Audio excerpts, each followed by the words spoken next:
At last. I imagine that right now you're feeling a bit like Alice. Tumbling down the rabbit hole. Let me tell you why you're here. You're here because you know something. What you know you can't explain, but you feel it. You felt it your entire life. There's something wrong. You don't know what it is, but it's there, like a splinter in your mind, driving you mad. It is this feeling that has brought you to me. Do you want to know what it is?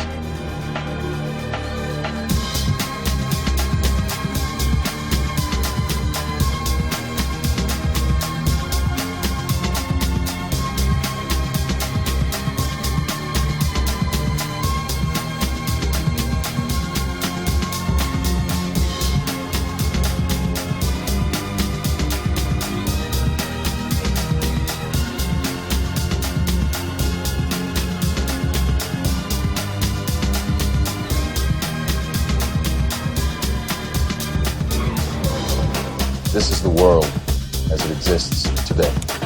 Children among those wounded in the latest wave of airstrikes and tank fire. The civilian death toll in Gaza is rising by the day, and the humanitarian crisis is deepening. Each other off. And it's time that some of us woke up to this reality, to understand that people who try to maintain empires and create empires do it by manipulating the people they're trying to conquer. Control. You have to let it all go, Neo.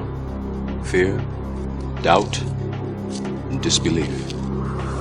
Free your mind. Now, if that isn't a hazard to this country, how are we going to keep building nuclear weapons? You know what I mean? What's going to happen to the arms industry when we realize we're all one? It's going to fuck up the economy. The economy that's fake anyway. The economy that's fake anyway. The economy that's fake anyway. See why the government's cracking down. The economy that's fake anyway. The idea of experiencing unconditional love. The fact is, society today is backwards, with politicians constantly talking about protection and security rather than creation, unity, and progress. The U.S. alone now spends about $500 billion annually on defense. That is enough to send every high school senior in America to a four-year college. In the 1940s, the Manhattan Project produced the first true weapon of mass destruction. Imagine what our life would be like today if that group of scientists, instead of working on a way of killing people, worked on a way to create a self-sustaining, abundant world. Life today would be very, very different if that was their goal. And you have to think beyond the narrow sphere of war into the wider sphere of politics and economics. When you think all this through, see, and you find out what's involved in the long run. September 11th was the jumpstart for what is now an accelerated agenda by the ruthless elite. It was a staged war pretext no different than the sinking of the Lusitania, the provoking of Pearl Harbor, and the Gulf of Tonkin lie. In fact, if 9/11 wasn't a planned war pretext, it would be an exception to the rule. It has been used to launch two unprovoked illegal wars, one against Iraq and one against Afghanistan. The destabilization of Iraq is exactly what the people behind the government want. This war is to be sustained so the region can be divided up, domination of the oil maintained, continual profits reaped for the defense contractors, and most importantly, permanent military bases established to be used as a launching pad against other oil-bearing, non-conforming countries such as Iran and Syria. It's time to wake up. Together we must learn how to compose differences, not with arms, but with intellect and decent purpose. As one who has witnessed the horror and the lingering sadness of war, we yet realize that America's leadership and prestige depend not merely upon our unmatched material progress, riches, and military strength, but on how we use our power in the interest of world peace and human betterment. The potential for the disastrous rise of misplaced power exists and will persist, yet we must not fail to comprehend its grave implications.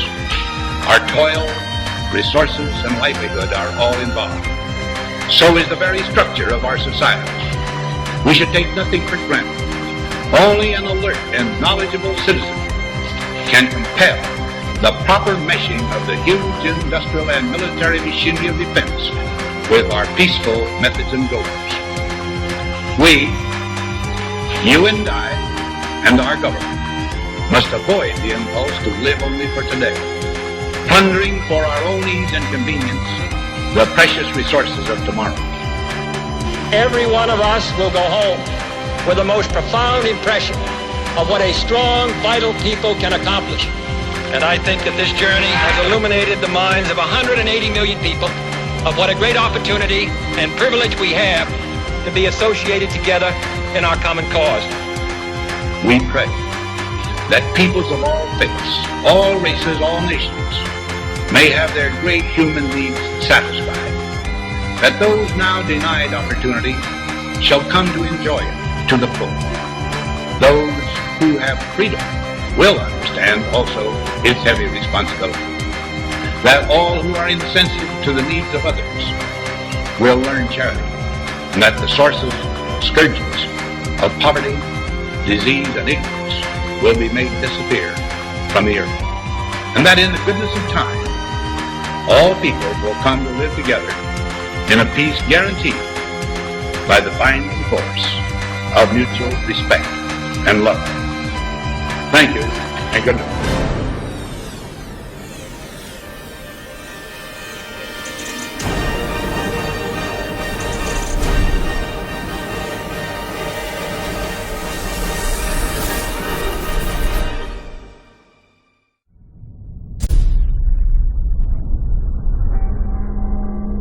This is the paradox of life. One who is ready to die never dies. Because as you explore the outer world, your insight becomes deeper, your awareness becomes keener, and start living as if you are the first here. Start like Adam and Eve. Just think of the idea. Why bother about the past? Forget about it. You are the first man. The whole world is available to you to explore.